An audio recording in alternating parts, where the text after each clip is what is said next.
C'est le retour des astuces et aujourd'hui on va parler de montage et de musique et aussi voir comment la musique peut justement mettre en valeur vos vidéos. Mais ça sera juste après l'intro. Ah non, mais non, mais tu peux pas me prendre... C'est ma réplique ça. Oui. Non, tu...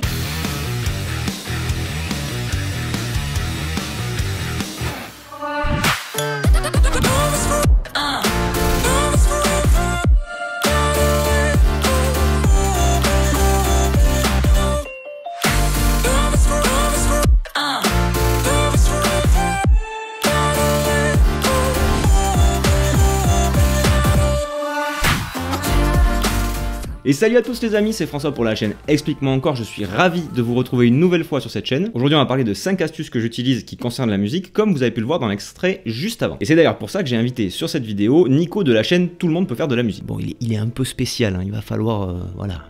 Mais vous allez voir, il est sympa quand même. Mais avant de commencer, je tiens à préciser que ce sont des astuces que j'utilise moi, qui marchent dans mon cas, mais il en existe plein, et puis surtout en ce qui concerne la musique, on peut faire vraiment beaucoup de choses, donc n'hésitez pas aussi à me dire ce que vous en faites dans les commentaires. Et c'est pas une obligation de faire comme moi, hein, je vous partage juste ce que moi je fais. Et donc sans plus attendre, commençons par la première astuce, c'est-à-dire marquer le beat. Non mais t'as quel âge? Non mais c'est ça qui te fait rire. Moi j'ai l'âge de mes élèves. Moi. Non mais tu sais, puisque ça te fait rigoler, tu vas venir expliquer aux gens. Allez viens, de suite, allez hop, allez tu t'installes là. Alors le beat, B-E-A-T, à ne pas confondre avec... se traduit en français par le mot pulsation. En fait c'est tous les coups qu'on entend par exemple chez David Guetta, les coups de grosse caisse.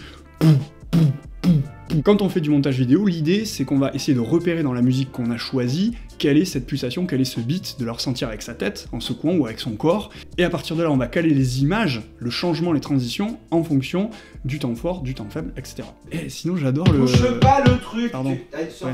Mais c'est tout doux. Et pour marquer le beat visuellement sur la timeline de notre logiciel de montage, on va pouvoir soit regarder les pics, soit on va pouvoir insérer visuellement des marqueurs qui vont nous permettre de monter beaucoup plus vite. Et donc je vais commencer par prendre le fichier audio qui sera la bande son de ma vidéo, et je vais utiliser un raccourci tout bête, c'est la touche M qui va permettre de poser des marqueurs.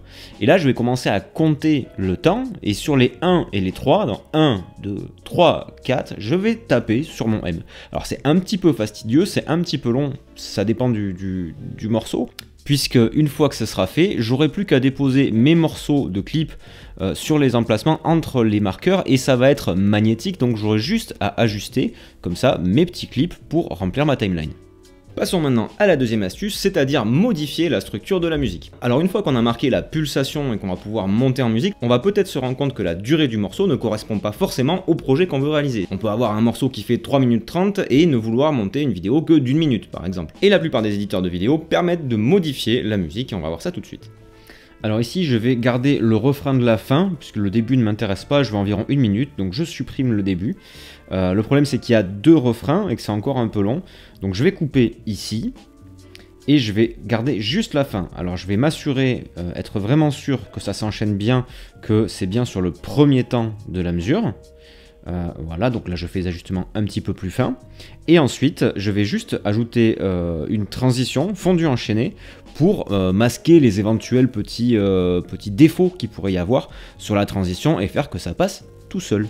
Passons maintenant à la troisième astuce, on a découpé nos mesures, on a tout en rythme, etc. Mais on peut avoir l'effet inverse en ayant quelque chose de trop régulier, on peut avoir quelque chose qui sera pas forcément hyper dynamique, et pour ça, on va réaliser des cuts sur les breaks. Des cuts sur les breaks. Ouais, oui, pardon. Non mais tu vois, quand c'est à toi en plus, moi je t'appelle, et même pas t'es concentré. Non mais je regarde. Non mais tu... Allez, regarde les lumières en plus. Alors un break en fait, qu'est-ce que c'est? Ça a pour but de structurer la musique. La musique, elle marche toujours par 4, par 8, par 16, et en fait à chaque 4 mesures, 8 mesures ou 16 mesures, ça dépend des morceaux, on va avoir ces fameuses coupures. Souvent, la 4e mesure, la 8e mesure, on va avoir des choses qui vont accélérer, le rythme va accélérer, on va peut-être avoir envie de caler nos images sur ce rythme-là. Effet spécial. Donc ici en fait j'ai bien marqué mes temps forts, mais vous pouvez voir que sur certains petits breaks, là des choses, des grosses caisses, des caisses claires, il y en a 2 petits qui s'enchaînent en fin de mesure, et ensuite un gros à la fin qui envoie vers un moment où ça pète terrible.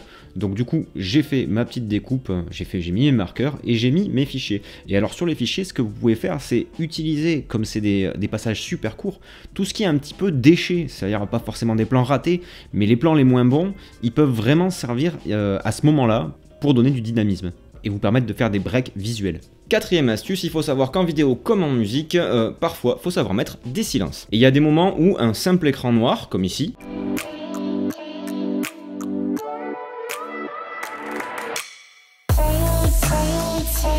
avec un cut ou avec un fondu, bah, ça vient donner un rythme visuel supplémentaire. Alors pour créer un vide, pour créer un espace noir, c'est tout simple. Là je vais juste me noter le passage de la musique, toujours avec des marqueurs qui m'intéressent, pour pouvoir placer ce vide. Et là je vais utiliser un petit raccourci que vous ne connaissez peut-être pas, option W, qui va créer un vide dans la timeline magnétique de Final Cut.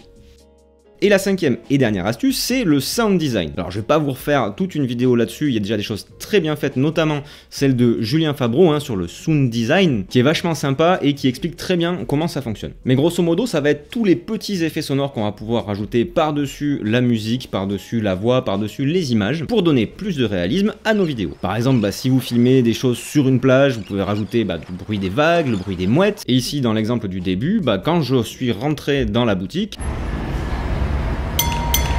il n'y avait absolument pas de clochette et j'ai rajouté un bruit là-dessus, ce qui donne un peu plus d'ambiance à la vidéo. Quand j'ouvre la porte, j'ai rajouté non seulement la petite cloche d'entrée, mais aussi un bruit de ville, puisque j'avais pas forcément de bruit d'ambiance, et puis ce barbershop se situe en ville, donc j'ai rajouté le petit bruit de ville qui va bien pour donner cette impression-là. Mais en fait, il n'y avait aucun son pris à ce moment-là.